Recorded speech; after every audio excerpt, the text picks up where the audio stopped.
Let me paint you a picture. Imagine an intellectual superstar. A household name whose ideas basically shaped an entire century. Now, imagine that same person almost completely erased from our collective memory. Well, that's the incredible story of the forgotten giant, Herbert Spencer. No, seriously, have you? If the answer is yes, you are in a very small minority. And that, right there, that's the mystery we're going to dive into. How does a thinker who was once so massive just vanish from the public conversation? The contrast is just wild. Back in the 19th century, he was a publishing powerhouse. Today, he's barely a footnote. To really wrap our heads around this incredible fall from grace, we first have to appreciate just how unbelievably influential he really was. 100,000.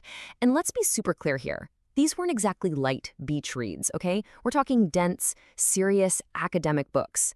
Selling that many copies was absolutely unheard of back then. It just goes to show you how deeply his vision captured the imagination of the era. So, who was the man behind these staggering sales?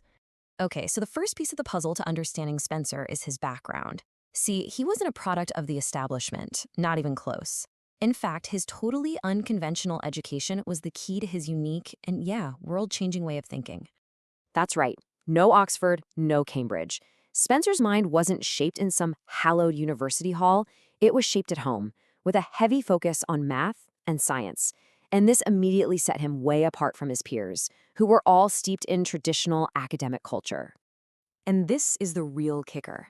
His lack of a formal education wasn't a weakness. It was his superpower. Without the usual constraints of university life, he was totally free to think bigger, to connect ideas that all the specialists were keeping in their own separate little boxes. And that freedom is what led him to his life's great work. So what was this grand project that made him so famous? Well, it was something that, honestly, seems almost impossibly arrogant today. A single theory designed to explain, everything. He called it synthetic philosophy. And his goal was, and this is just breathtakingly ambitious, to synthesize all human knowledge, from physics and biology all the way to psychology and ethics, into one single coherent system. And you can see why this was such a huge deal. Just as the academic world was starting to break knowledge down into smaller and smaller specialties, Spencer was one of the last great thinkers trying to put it all back together. He was offering this big picture view of the universe at the exact moment people were starting to lose sight of it. But how did one guy, working completely outside of academia, even attempt a project this massive? Well, the answer is in his, let's say, highly unusual method for gathering information. He was, as one biographer so brilliantly put it, an intellectual sponge. He didn't lock himself away in a library with a pile of books. Nope. He absorbs knowledge through conversations, debates, basically through osmosis, just soaking up the latest discoveries from the top minds of his time. This part is just fascinating. His work habits were a total rebellion against academic norms.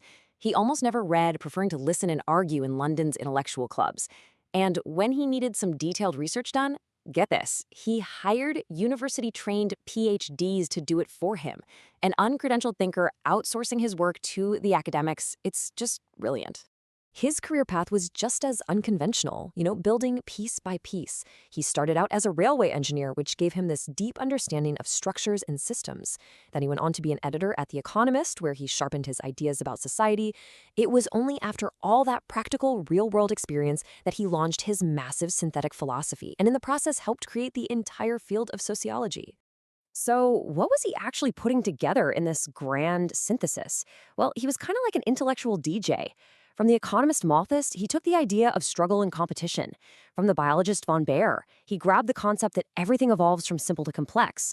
And of course, most famously, he applied the laws of nature to society, even coining that famous phrase survival of the fittest to describe what he saw as a universal law of progress. He really believed he could weave all these different threads into one grand theory of everything. Which brings us right back to our central mystery. If his work was so monumental, so incredibly popular, why is he forgotten? Now that we understand what he built, we can finally understand why the whole thing came crashing down. It wasn't just one thing. It was a perfect storm, really.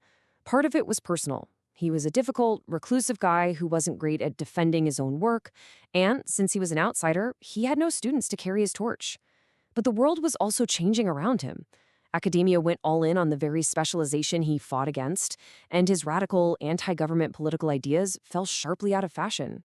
And when you boil it all down, that's the heart of it. He was a man out of time. His entire life's work was this grand, unifying theory, but he left it to a world that was only interested in specialized analysis. So without a public persona, without any students, and with no academic home, his grand system was basically left an orphan. And so that leaves us with this. Spencer's ambition to see the whole picture, it might seem a little naive to us today, but his story brings up a huge question for our own time. As we all dig deeper and deeper into our own specialized fields, are we losing the ability to see how all the pieces connect? And maybe more importantly, what do we risk when no one is even trying to see the whole picture anymore?